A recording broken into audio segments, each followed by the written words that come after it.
Wali-wali Polemo gaji 14 miliar,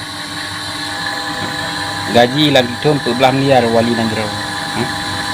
Buat sapu atau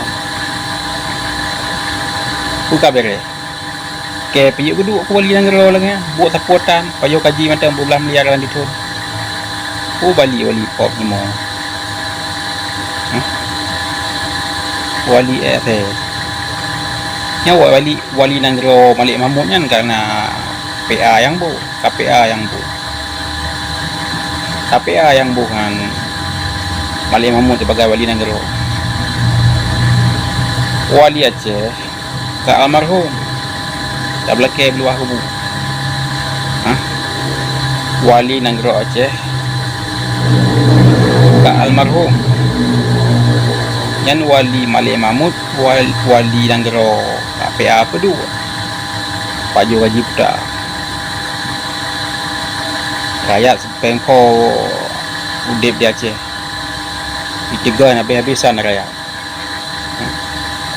lowongan kerja tak terputar.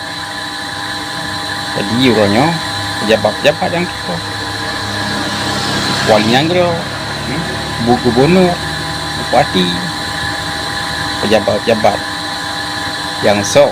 yang cok penghasilan di Aceh, yang mati dan ausus di Aceh cuma pejabat-pejabat. Rakyat hanya menikmati dan ausus di Aceh, hanya menikmati. Kemiskinan di Aceh semakin tinggi, bukan semakin turun, semakin tinggi. Tahun dan lagi tahun kemiskinan di Aceh semakin tinggi. Jadi orangnya tak kalian babak media tak kalian permainan pejabat-pejabat dari gubernur sampai polisi orangnya semakin mempala. Kerana orangnya Aceh mantang ke ikut peraturan hukum kok.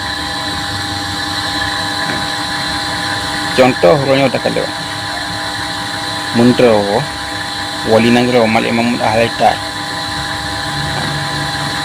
kayaknya putar kerja berdua mantang ni dalam Merigo Aceh berdua mantang tapi nak gaji dalam tahun 14 miliar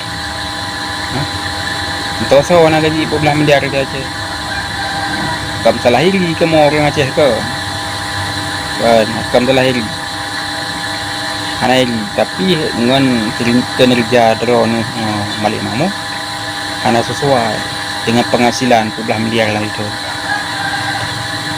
Berat saat kuasaan di teror je bak berjuang nakalan tiba ora